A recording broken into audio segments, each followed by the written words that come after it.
Hi guys, so most of our videos, well, centers around us giving you guys buying advice for your next car. But in today's video, I am now coming to you guys for buying advice. You see, I need to buy a new phone.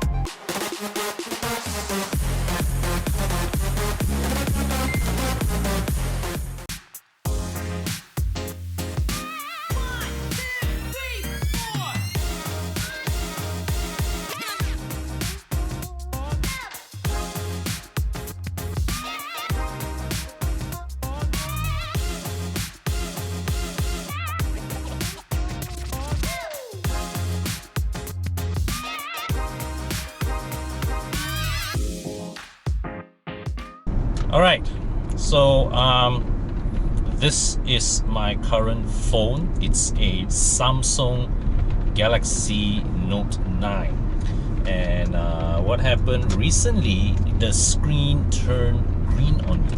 Yeah, so apparently it is a worldwide issue. But apparently at the same time, Malaysia is not that badly affected, but still it is apparently a very common worldwide issue. Suddenly what happened is that during a software update of some sort, the screen of the phone will turn green, and you can trace the problem back to the adaptive lighting feature. So that is the feature whereby the phone self-adjusts its brightness according to your surroundings. So let's say, like, if you are in a dark room, the screen automatically dims to its lowest brightness so as to not to strain your eyes.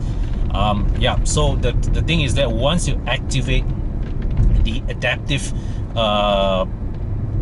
brightness feature on the phone, adaptive brightness function on the phone, that is when it goes haywire. Then you may be wondering, why don't you just self-adjust the brightness? Yes, I did try, but also in certain brightness levels, the display also will koyak. So you are either left with an unfeasibly bright you have to deal with either an unfeasibly bright display in a dark room, which is very, very bad for your eyes, or in some instances you have to set a very, very dim lighting in bright surroundings, which means that you also struggle to see what's going on in the phone. Now, interestingly enough, the picture quality is not affected. I tried taking a screen cap of the phone and sending it to my own email, and I look it through another device. The colors look normal, and when I take photos, when I take videos, the output also looks normal. So it is definitely an issue with the screen. So the phone is out of warranty, and I took it to a Samsung center that day, and it costs about $700 to $800 to fix. And this phone is about 2 years, so I'm considering to just change a new phone. You see, the thing is that I'm actually okay to keep using the phone, but the problem is that because of its brightness levels that I think is very, very bad for my eyesight, I decided it's time to move on to a new phone. And so but I'm looking really, because you see, my requirements are simple. I need the phone to have, one, for my video recording, a good image stabilization in the video recording, both the front and rear camera, both the front facing and rear facing cameras. Now, ideally also, I would like a front facing camera that gives me a better angle than my Note 9's current camera. All right. Then of course I don't play games on my phone. All right, I try to use as few apps as possible. but I do need the storage space to keep all the photos, to keep all the videos, and ideally I want good RAM so that the phone is able to operate without smoothly. All right, it is almost like my theory about, you know, preferring to have bigger capacity engine so that the engine can run, so that the engine is not so stressed when you're driving. But that's besides the point, really. So what I need is a phone. The priority here is good image stabilization on video. All right, good storage space, and a stable processor that does not that you know, that a stable processor and OS that runs smoothly, all right, without lagging and all that. So I've actually been looking at and here's the thing, I am still looking at buying a Samsung phone, because Samsung phones are the phones that I'm familiar with. It feels like now I know what it feels, what all these people who buy Vios after Vios, Myvi after Myvi, or, you know, Camry after Camry, because I am now, like, when it comes to buying phones, right, I'm now like the kind of people for whom cars are nothing more than a mode of transport. All right, so yeah, so for me, Samsung is something that Samsung phones is familiar to me. It's something that I know. All right, and therefore I would probably want to stick with that.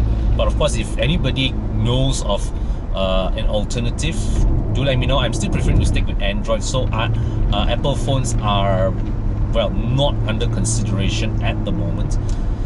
So I'm looking at either going for a Note 20 or an S20, and this is where my headache really is. You see, besides, now yesterday I went to visit a Samsung center, and what was told to me is that the Note 20, besides a stylus, besides the difference of a stylus, now has the Edge screen, which to me is not that important.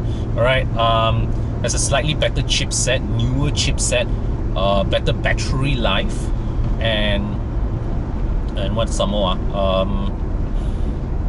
Yeah, but you see, the thing is that I do not know if there's a need for me to go all the way to the Note 20 if a Galaxy S20 or S20 Plus or S20 Ultra does the job just as well. And yeah, so yeah, I would genuinely, I would seriously appreciate any of you guys, if you have a suggestion of a good phone, all right, or if you guys know, are able to tell me, right, the difference in performance between an S20 or a Note 20, that'll be great. Because in all honesty, right, my phone, I actually don't need the Note function, but I'm willing to spend if it means getting me an appreciably better performance. You see, like my current Note 9, I don't even know where the pen is right now. My daughter take the pen thrown, or I don't know whether it's my daughter or my cat took the pen, play with it, and now it's probably under a sofa or something like that. Yeah, so yeah, I am actually, one thing about me is that I really don't juggle my phones that well. And given a choice, I would really rather not have to spend, you know, 3, 4, 5,000 ringgit on the phone, right? Because that's the kind of money that buys me an M54 engine kosong for my E39 here, right?